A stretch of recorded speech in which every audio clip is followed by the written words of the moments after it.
Tere, Joosep, märkasin sind juba publiku sees, olid oma sõpradega, et kust üldse noored saavad informatsiooni selliste ürituste kohta?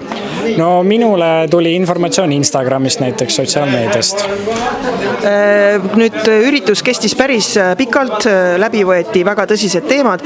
Mis mulje sulle üldse kogu sellest üritusest jäi? Mulle nagu meeldis, mis nagu juttu ajati. Kindlalt olid mingid teemad, millega ma täitsa nõustusin ja mingid, mis küll mulle otseselt küll ei meeldinud, aga ikkagi olid nagu aktsepteeritavad arvamused, mis ikkagi olid. Mis sina sellisest asjast arvad, et paljud noored ütlevad, et EKRE edastab oma sõnumi liiga tõsiselt või lausa kurjalt, et kuidas sinule tundub see? Kas sellel on jutul tõepõhi all või sulle see sobib?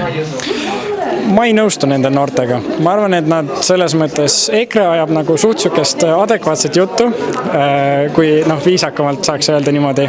Aga selles mõttes, et ikkagi EKRE nagu räägib nagu täpselt niimoodi, nagu mis nad arvavad, et ei ole mingit sükest läbi nagu lillede rääkimine. Mis sinu hinnangul on Eesti noortel praegu nagu kõige suuremaks mureks või probleemiks, et millel tegelikult oleks vaja riigi tähelepanu ja võib-olla isegi abikett ulatada? Ma arvan, et noored kõige rohkem kardavad seda, et nende tulevik on ebakindel. Et nad ei tea täpselt, et mis järgmise 5 või 10 aasta jooksul juhtub. Aitäh sulle ja soovin sulle jõudu!